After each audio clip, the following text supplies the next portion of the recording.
పూనుకోబోతున్నారు. డెఫినెట్గా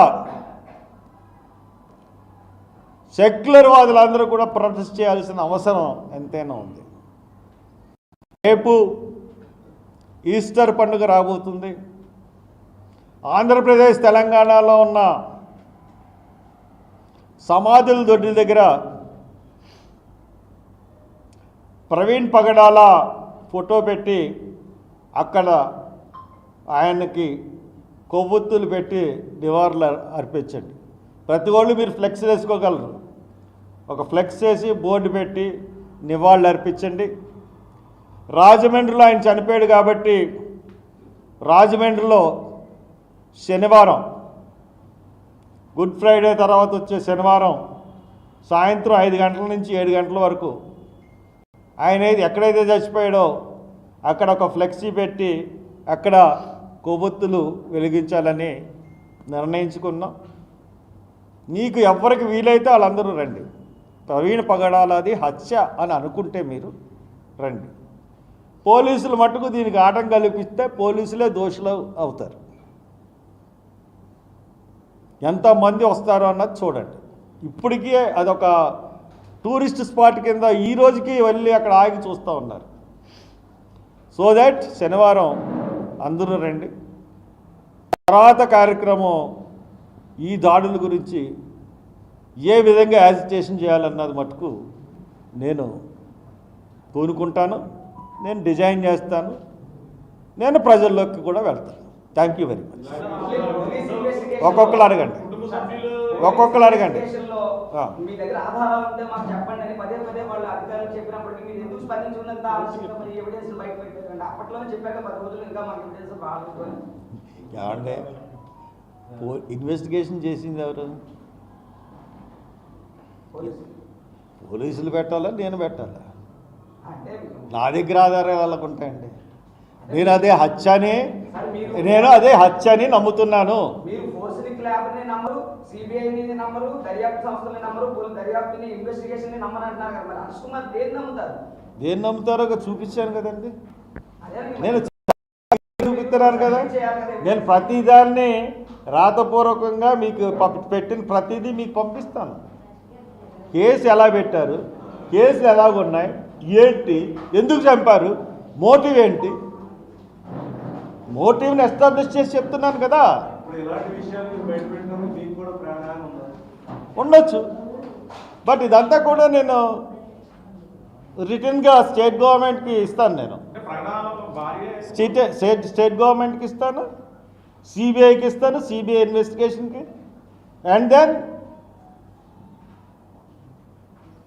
వాళ్ళిద్దరికి ఇవ్వడమే కాకుండా ఇంటర్నేషనల్ కోర్టులో కూడా దీనికి అక్కడి నుంచి కూడా కలపడానికి ప్రయత్నాలు చేస్తారు.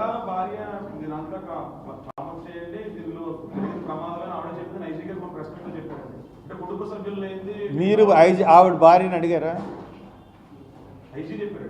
ఐజీ చెప్తే ఐజీ చెప్పిన అన్ని అబద్ధాలే కదా.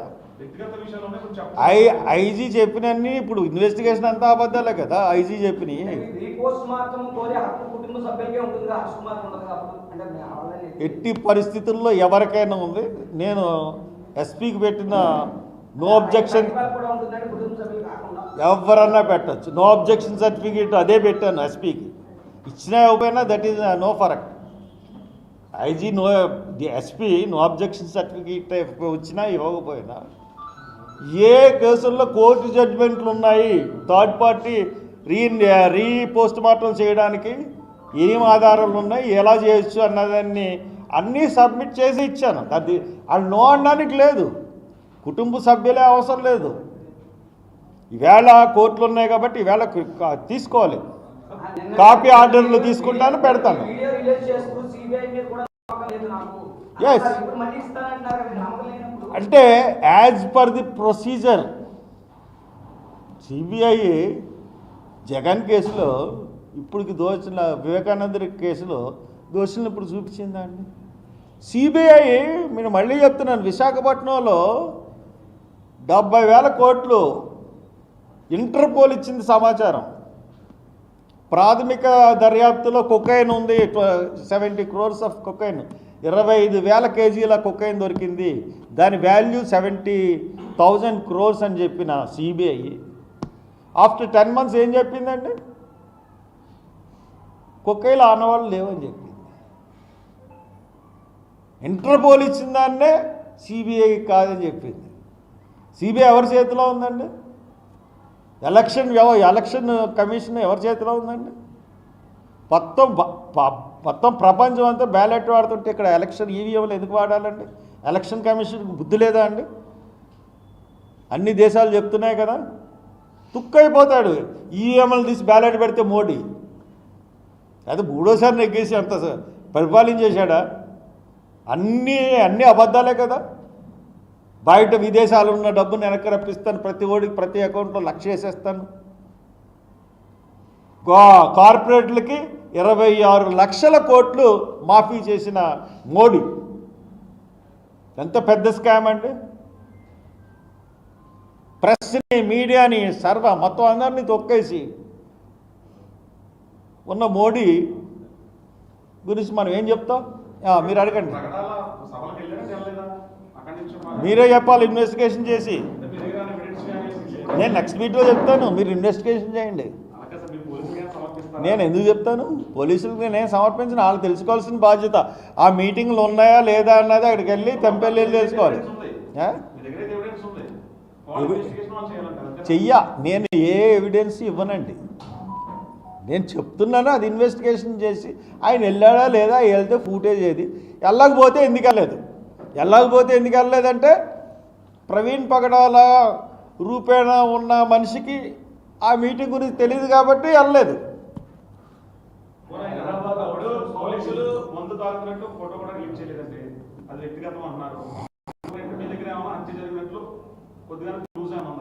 హత్య జరిగినట్టు ఎవరు క్లూస్ ఉంటుందండి? హత్య జరిగినట్టు క్లూస్ ఉంటే ఇది హత్య అని నేనే రిపోర్ట్ ఇస్తాను కదా. సార్, హైదరాబాద్ అవుట్స్కట్స్లో యూపీ బ్యాచ్ అపహరించి ఉండొచ్చు అని చెప్తున్నారు. తెలంగాణ పోలీసుల దగ్గర దానికి సంబంధించినటువంటి నాకు తెలీదు. ఇది ఒక అనుమానం కొంతమంది చెప్పిన అనుమానాన్ని నేను మీ దగ్గర వ్యక్తపరిచాను తప్పితే నాకు తెలియదు. సార్, నయారా సీసీ ఫుటేజ్ కాకుండా మీ స్విమ్మింగ్ పూల్లో సీసీ ఫుటేజ్ ఉంటుంది కదా, ఎక్కడైనా పరిశీలించారా మీరు? అది పాడైపోయిందండి. మా బ్యాడ్ లక్ ఏంటంటే 4 రోజులు అయింది పాడైపోయి. ఫస్ట్ నుంచి అసలు అది ఉంటే అసలు క్వశ్చనే లేదు. మొత్తం అంతా 24 గంటలు నేనే మొత్తం చూపించేది నువ్వు టీవీలో వీడియోలో పెట్టి 24 గంటల ఫూటీ CCTVs. ఎందుకంటే మాది కరెక్ట్గా ఆ గొయ్యి కూడా కనపడతా ఉంటుంది మా CCTV. చేసాం నేను. ప్రవీణ్ పగడాల గారి హత్య విషయంలో ఒక్క హర్ష్ కుమార్ గారి సొంత ప్రయోజనం కోసం ఇదంతా చేస్తున్నారని సోషల్ మీడియాలో అటువంటి పెద్ద పట్టించుకోనండి. నేను న్యాయం కోసం, ధర్మం కోసం. అవును, మరి సొంత మీజం కోసం ప్రాణం, న్యాయం, ధర్మం అని ఉంటాయండి మనిషికి.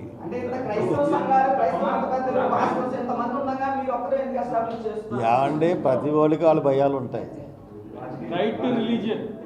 ప్రతి వాళ్ళకి వాళ్ళ భయాలు ఉంటాయి. ఆ రోజున కనిపించిన ఆవేశం మీరు చూశారు.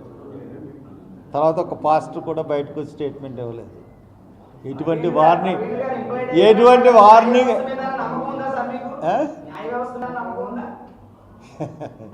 ఎన్ని కోట్లు దొరికినాయండి ఢిల్లీలో? జడ్జి ఇంట్లో ఎన్ని కోట్లు దొరికినాయి? జడ్జిని ఏం చేశారండి? మీరు అడిగిన దానికి మీ దగ్గర ఆన్సర్ ఉంది. ఇంక నేనేం చెప్పను.